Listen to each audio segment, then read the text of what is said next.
obviously didn't have a close relationship with him, didn't have any good real friends. And I came very close to killing myself in 6th grade. I was about 12.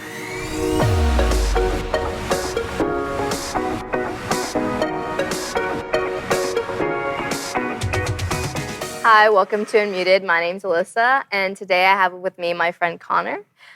He was on episode 3, where we talked about the stereotype around theater and how judgment shouldn't hold you back from what you want to do. But today we're going to be talking about Connor and his life story. But before that, I wanted to, if you didn't know, Connor has a lot of followers on TikTok. He has like around 170,000 followers, and you get sent products to review. Can you tell us a little more about that? Well, yeah, I get to basically my job now. I had a normal job before, but my job now is I usually get emailed by brands. Like, for example, Walmart was the previous one I worked with. Yeah, cool. They want me to do like a morning routine, so they'll send me 3 products, and I'll be like, these are the 3 products I use every morning, something like that. And yeah. That's so cool, getting all like those opportunities to get to do that. Yeah. So you came to me wanting to tell your life story and some things that have happened to you before, which personally I would have never thought. Like, I know everyone has their story, but you hold yourself so together and you have this confidence to you to where you would have never thought something in your life has happened to affect you. Can you kind of tell us from the beginning what really happened? Well, when I was born in a small town called Inola, Oklahoma, which is like northern Oklahoma. My mom was 16 when she got pregnant with me, so that's 2 years younger than us. And my dad had just turned 18, so he's about our age. Wow. And so yeah, that's where I was born, and my parents obviously weren't even out of high school yet. So yeah, they're still in high school. My mom finishes high school quickly, and they were struggling a little bit, but luckily they kind of had my grandparents to live with, so they didn't have to worry about like having a house and all that just yet. But eventually they tried to get out on their own, and we moved to Arlington, Texas, which is that was okay. We weren't like super well off or super bad off. You know, we had to use food stamps every now and then, things like that. What age my were you at dad, that time? I was like just like a toddler, about 2. My mom worked at the daycare, and my dad had a few jobs. And so yeah, we did that for a while. And then my mom wanted to move down to Houston, where we currently live. We moved to Sugarland. Yeah, it was Sugarland. And lived in a house there for a while. I remember my only memory from that house was it getting broken into when we were home. Oh gosh. So yeah, we were fortunate enough. My mom actually like saw them through the blinds, like as they were coming in, and we managed to like get out of the house before they could break in. Well, so yeah, that's that was really my only memory from that house. Then we moved to Spring.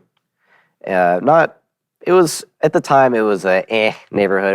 It's not a super nice neighborhood, but not like terrible. So that's where I grew up for the most part, was the one in Spring. What, can I ask what the constant moving was? Was it from work, like from your parents working, or was it just? Yeah, it was work mainly. Okay. Yeah, for them. And so yeah, I spent most of my early childhood in a house in Spring. That's where I started elementary school. And actually, when I started elementary school, I was pretty advanced. I had like really high grades. I was a couple of grade levels ahead and everything. Oh. But the reason why was because I was like constantly forced to do school at home. Like just constantly, like my dad takes school super seriously. So he was like on top of me constantly, and like I was never like, I couldn't step out of line at all at school. Like I remember we had like these card things. Like if you did like a bad thing or whatever, Oh, they'd yeah, switch like we're talking, you get like a yellow. you get switched to yellow, yeah.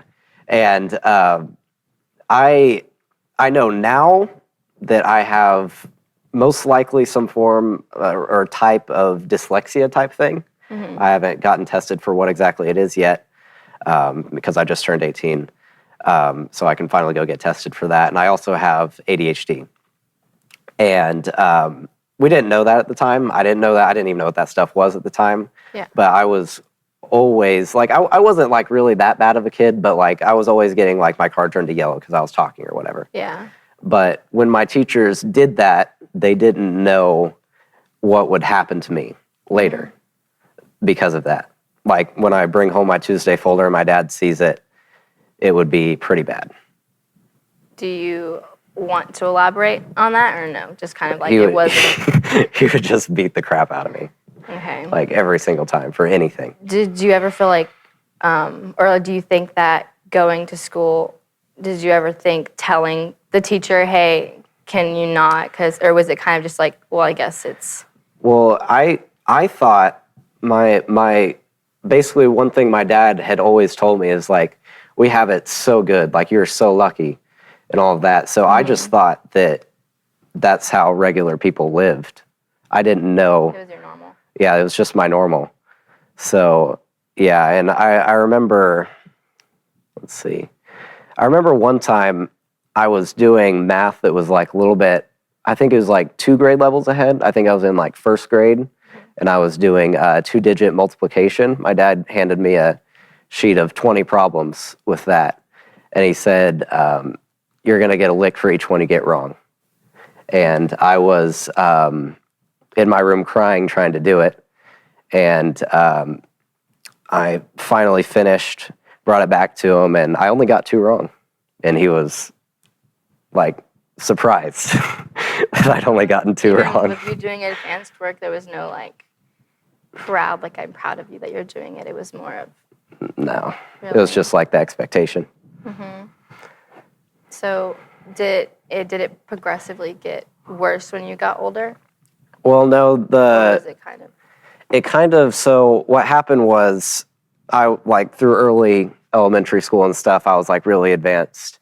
And it kind of came to a head at one point where in class, the, like, you know, those little projector things, like where they like show you the paper on the screen? Yeah.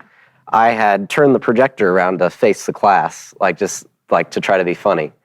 And I got a blue card for that, which is like worse than like a red card or anything like that. It was like a note home. And I just remember it was obviously really bad, but when my mom came home later, I was just kind of like frozen, for lack of better words, like just sitting on the couch, and she was like, "What's wrong?" And I didn't want to say anything because I thought I'd get in trouble if I told her. And she looked at my back and my butt and my legs, and it was just like covered in welts. And she called the police.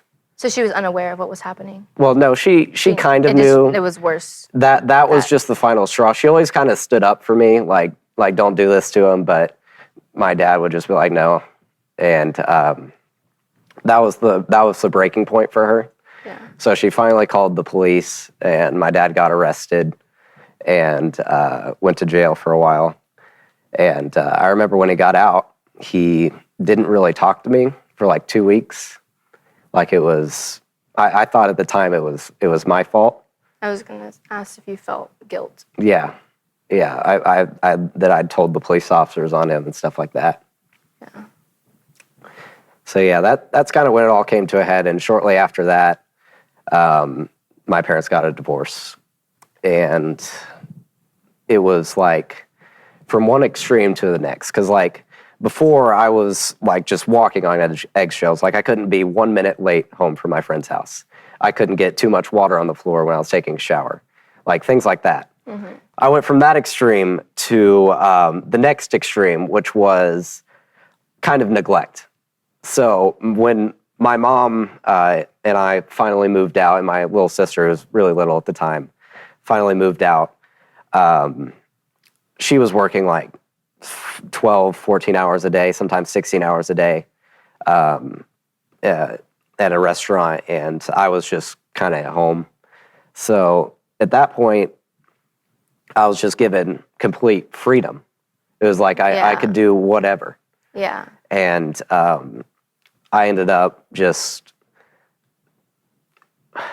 well, I would say it first started off like I just became like really, like I'd play like video games like all the time. Like I'd always be on video games. Yeah. And at that point, because I hated school so much, because I was, at that point, like my mom wasn't paying attention to anything I was doing in school anymore. And you didn't have someone I didn't constantly telling you. Yeah, someone constantly telling me. So I just literally didn't do anything in school. I acted up. I did whatever I wanted. I didn't do any work.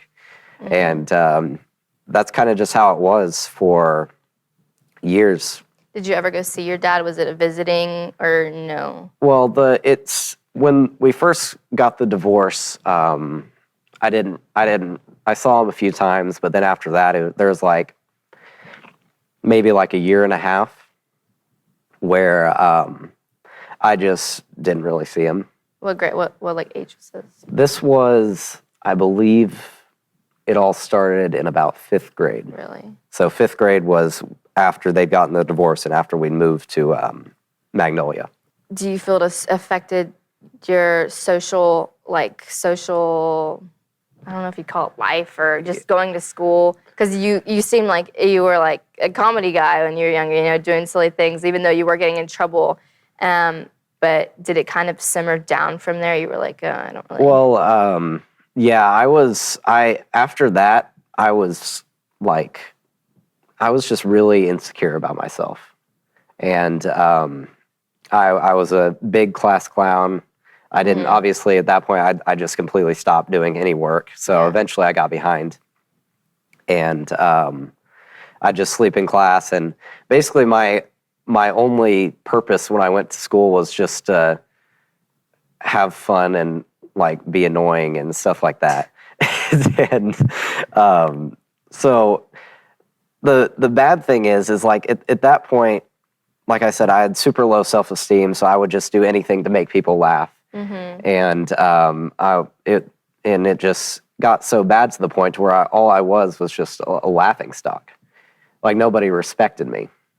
Did you knew that though, or you were I did know that, but I didn't really want to believe it. Like there was a few like random instances, I don't remember exactly where it was, where I realized that my friends were just people who kept me around because I was funny and that I would do like crazy stuff. But they didn't actually care about me at all. At what point did you come to realize that? Like, I don't remember the exact point. There was just like some sort of like few instances, like I didn't get invited to something, or like I'd heard what they'd said behind my back or something like that. And I just, I realized that I had no real friends. And at that point, I was starting to get super depressed. Nobody knew. I didn't really have a close relationship with my mom. I never really saw my dad.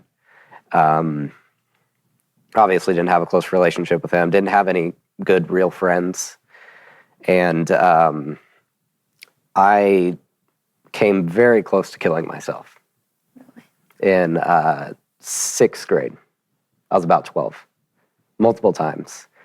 And the reason I didn't kill myself was because I was just scared. Because the only way I could do it was with a knife. So that means I would have to cut my wrists. And I was just scared to do that. I didn't want to die that way. But if I had a gun or something like that, or some easy way out, I wouldn't be here today. What do you feel, or I mean, I've personally never been to like a point like that, to thinking about your mom, because at the end of the day, your mom loves you, your sister loves you. What was it? Was it kind of just like they're better off, or how was you feeling at that time? I just felt like they would be better off without me. I just felt like I was just a weight to them that was just causing problems. And this is all like from you feeling guilty because of what your dad was doing? and just not seeing him and no, kind of I think it stemmed from do you just a think it lot of added up? insecurity, and it just kind of spiraled off. Did your mom ever realize that you weren't happy or that you weren't doing good in school, or what part did she take Well, yeah, into it?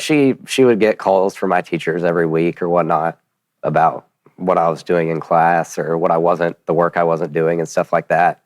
So she'd be mad at me about that, and I'd be like, yeah, whatever. And What point do you think it turned for you where you were like, no, I'm glad I didn't do that. I'm glad I'm here. I have this. Or was it always just, well, I'm still upset. well, yeah, at its worst, it was like you know how you're always thinking about like what you're gonna do next week or what you're gonna do tomorrow. I just like stopped thinking about that because I didn't think I was gonna be alive tomorrow, and eventually, tomorrows just kept coming, and I was never really happy, but time just kept progressing, and eventually, I got to the point to where I wasn't really happy, but I was not trying to always kill myself. is there anyone you would talk to, or was it kind of just you and your own thoughts? It was just me. You never wanted to go to your sister, your Well, mom? my sister is like really She was little? Yeah, You never thought of wanting to go to your mom, or you just weren't close enough to go? I just wasn't her. close enough to get her. So I know we talked about this earlier, but I wanted to ask if like God helped you get through it, but you were telling me that you had a negative outlook. Yeah, I had a very negative, because like similar thing with school. My dad was also like really serious about church. Like I once got like a pretty bad beating for not remembering like what the sermon was and not being able to tell him like what it was. And I just had like a really negative experience with church. So What was the point where you felt it was getting better? Like actually, I want to be here. I want to live the next day.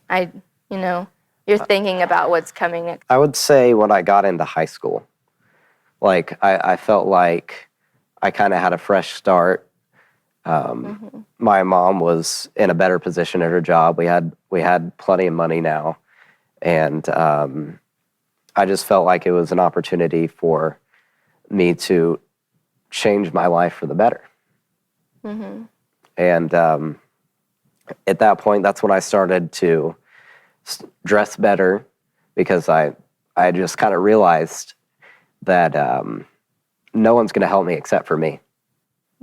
And I'm going to have to fix my life myself. So there was no more bad thoughts. You were like, I'm gonna do this for myself, because you didn't talk to your mom about it. And have you seen your dad at this point going into high school? Yeah, I'd seen him. He'd gone to rehab, because like a lot of the stuff that he did was under the influence of various drugs and alcohol and marijuana and stuff like that. So he'd gone to rehab, and I think he'd gotten better. And I was seeing him every now and then and stuff like that. So seeing him after like the year and a half of not seeing him, was that a deep conversation y'all had? Was it more just, hey? It was like, well, we just never really talked about any of it. Even today, we still haven't. Really? Yeah, we just it just like I saw him in rehab a few times after the divorce, and saw him a few like here and there after that, like just to like go to dinner or whatever. It used to have to be that he would only be able to see us with supervision, but eventually I started seeing him on a somewhat frequent basis, like every 2 weeks, like a regular, I guess, divorced parents. Like you every other weekend you go to your dad's. Yeah. Did you start doing TikTok going into high school? No. Oh yeah. When I first got into high school, I don't even know if TikTok was a thing. I don't remember. Really? I actually started TikTok kind of late on the trend. So when I first went into high school, I've just been so behind on like my school, and I was still dealing with a lot of my issues from my previous middle school years, like not knowing how to do anything in class and stuff like that. And I always just really struggled in school. Like even at the beginning of high school, like I thought that this is when I'm going to change.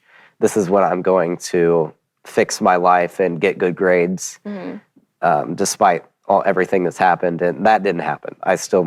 I mean, I passed my classes, but it's not like I could go to a good college or anything. Yeah. So in 10th grade, I kind of came to the realization that school isn't my thing.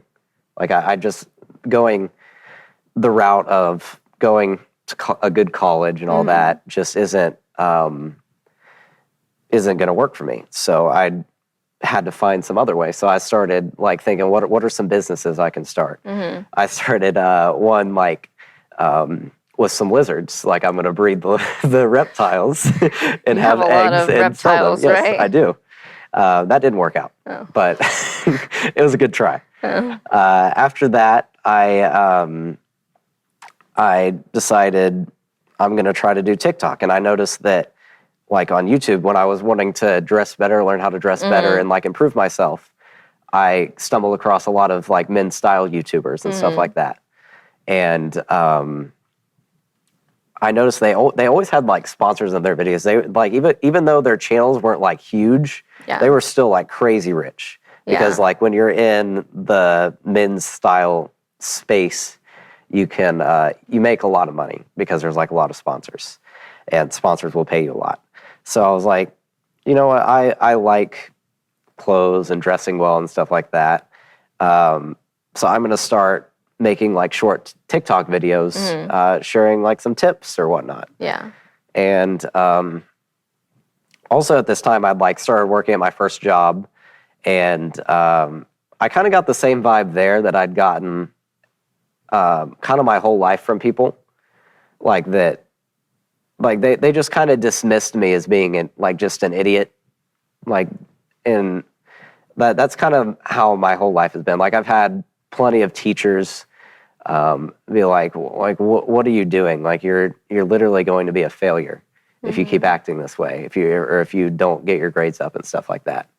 And that's kind of how I people have always made me feel my whole life.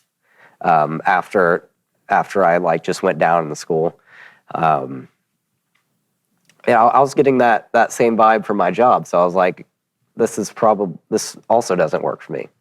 So that's what really motivated me to keep making these TikToks. Yeah. Like even though I wasn't getting like any views at all, I was getting less than 100 views for like a month straight of making videos every single day. And eventually I finally had one video that got like 8,000 views, got 100 followers. I was really excited about that. And I just kept working. I just kept growing it and growing it. And eventually at around 10,000 followers, I got my first sponsor, which was just somebody was sending me a free pair of pants in exchange for me talking about it in one of my videos.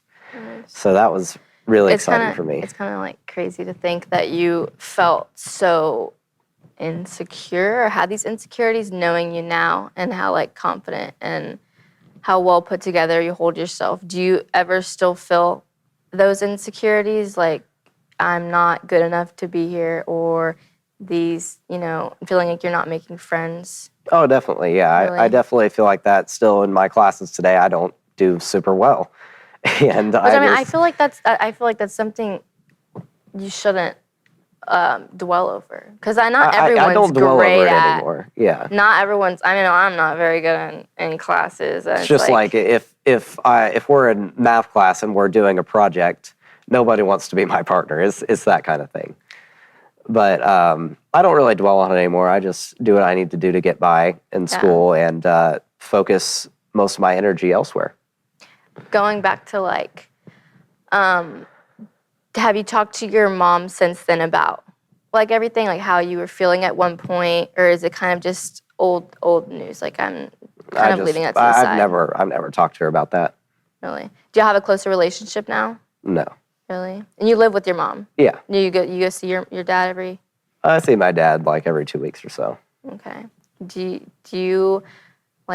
you wish you had a closer relationship with him, or is it kind of like it's better that y'all don't see each other as much? I think it's just better that, yeah. So going back onto like that relationship with your dad, do you feel like you're owed an apology for closure of everything that has gone on in the past? I feel like I'm owed an apology. I just don't think I'll ever get one, because every like time we've like somewhat mentioned anything to do with that, he's always like come up with some kind of reasoning for why what he did was okay or something like that. And I just don't know if he'll ever realize the effect he had on me. And I'm okay with that. I'm just going to, I guess that my way of getting closure on that would be to be really successful through another avenue of life. Kind of proving him wrong. Like, Yeah, I don't proving him need wrong, you. yeah. You're telling me that I'm not going to make it without good grades, and it's not all about that. I don't need to go. Even I feel like even college counselors at our school, they're like, if you don't want to go to college, like there's other things to do. You don't. I feel like society puts on you that if you don't have this degree, you're not going to be successful. You're not going to do that. When in reality, there's so much more. Well, everybody's good at something. Yeah. And you can find something, and that's kind of my thing. Is I found something that I'm good at. Finally, Yeah. I'm not good at very many things, and that's just happened to be one of the things I was good at. And I just worked really hard, and I made it happen, and I'm going to continue to make it happen. One of my goals is to be a full-time influencer. And I mean, you're already halfway there. yeah, I'm you're already doing pretty good right now. I'm already well on my way. Yeah. But when I get there, I just, every time, like when I'm feeling not motivated or feeling like I can't do this, I'm not sure if I can do this, I just think of every person that ever looked down on me, every person that called me stupid behind my back, every teacher that was just like, you're an idiot. And I just remember all of them. Yeah. And how satisfying it'll be when I prove them wrong. Yeah. And I become successful in my own way. Mm-hmm. And Do you think in the future you'll have a conversation with your dad about it? Maybe if it's after having like all the success and being like, maybe, I don't know, you're like, hey, I just want to let you know this really affected me, but I'm here now, and kind of just telling him. Yeah, I think that conversation will eventually happen when I'm finally completely like independent and I'm an adult. And like if he tries to be like downplay anything or act like he was in the right or something, I feel like I'd be in a good position to be like, no. And yeah, that's how I think that will happen. Going back to like the friends, do you think joining theater really helped? Because you have this really solid group of friends that I know don't think you're stupid, and they like hanging around. Do you think joining theater really helped with gaining those true friends? Yeah, it definitely did. I'd say I've had like other friends, obviously on and off, but like I'd say theater is like where I really found some really good people that like wouldn't pick somebody else over me or something like that. Is there anything you'd want to tell someone who might be going through that and maybe had the same thoughts you had, or are doubting their worth? You'd want to tell them? Yeah, I'd say just keep fighting. There's always something out there for you. And this is going to sound kind of cheesy, but there's this quote that I really like from a Rocky movie. And it's from Sylvester Stallone. He says, it's not about how hard you can hit, it's about how hard you can get hit. Oh, And I think keep I've going heard forward. that. Yeah. It's like a motivational video. And nobody hits harder than life. There's always going to be something to knock you down. And the real test of your character isn't your school grades or whatever else is expected of you. The real test of who you are is how you choose to act given your situation. Yeah.